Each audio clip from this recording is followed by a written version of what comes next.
Selamat pagi Pak Ditno. Selamat pagi Bu Tria. Bagaimana kabarnya Pak? Alhamdulillah baik Bu. Selamat ya Pak sudah lolos CGP.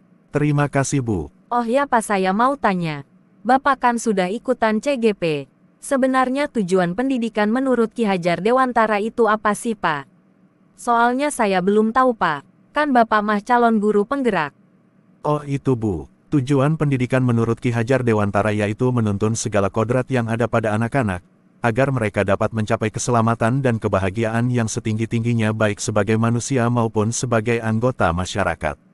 Oh begitu ya Pak.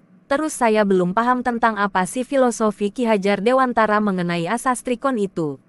Oh trikon itu singkatan dari kontinu, konvergen, dan konsentris. Ki Hajar Dewantara melambangkannya sebagai sistem tata surya, di mana murid digambarkan sebagai planet yang mengorbit pada matahari, simbol nilai kemanusiaan, dalam garisnya masing-masing. Setiap planet berevolusi dengan kecepatan yang berbeda-beda, namun tak pernah berhenti bergerak. Seperti prinsip pembelajaran yang berpihak pada murid. Apa tuh Pak prinsip pembelajaran yang berpihak pada murid itu? Ada 5 prinsip pembelajaran dengan paradigma baru yang dapat diperankan oleh satuan pendidikan dan guru untuk mendukung proses pembelajaran yang berkualitas dan berpihak pada murid. Pertama, mempertimbangkan kebutuhan capaian belajar murid. Saat ini pembelajaran dirancang dan dilaksanakan dengan mempertimbangkan capaian setiap murid yaitu kebutuhan belajar dan perkembangannya. Harapannya perbedaan kompetensi dan potensi setiap murid dapat difasilitasi sehingga murid mendapatkan hak belajarnya dengan baik.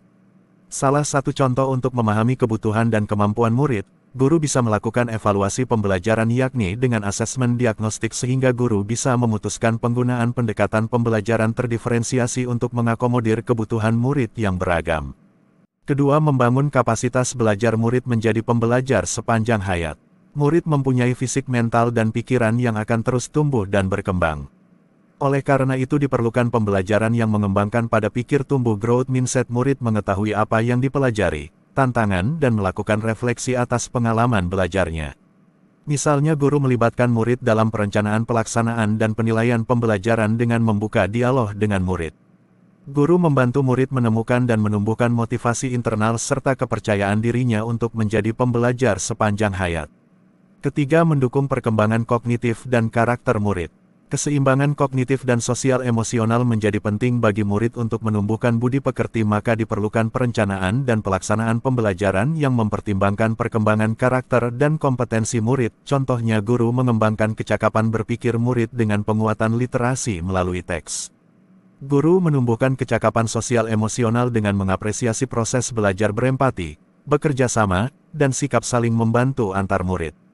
Keempat, menyesuaikan konteks kehidupan murid-murid tumbuh dan berkembang berdasarkan konteks kebudayaan di sekitarnya.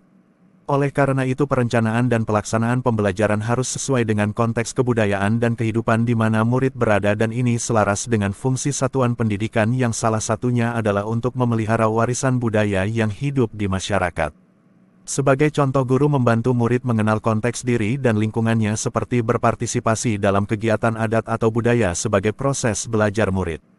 Kelima, mengarah pada masa depan yang berkelanjutan. Murid merupakan generasi penerus masa depan yang akan menjaga dan mengisi keberlanjutan kehidupan. Isu-isu dan tantangan seperti perubahan iklim, kerusakan lingkungan, pelanggaran HAM dan lain-lain dapat menjadi konten materi yang mendorong murid memiliki beberapa kompetensi untuk turut berkontribusi menghadapi isu dan tantangan tersebut. Oleh karena itu penting bagi guru untuk membangun kesadaran murid pada masa depan yang berkelanjutan, misalnya guru membantu murid menemukan pemahaman bermakna dan relevan bagi dirinya saat ini dan untuk masa depannya.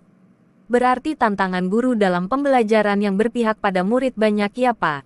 Betul Bu, tantangannya adalah bagaimana guru memiliki keterampilan dasar dalam pembelajaran yang berpihak pada murid dan peran guru dalam proses pembelajaran yang berpihak pada murid.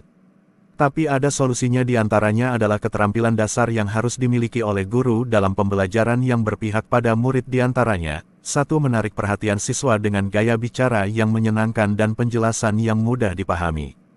2. Membuat kesepakatan kelas. 3. Menjelaskan gambaran umum kegiatan pembelajaran sebelum pembelajaran dimulai.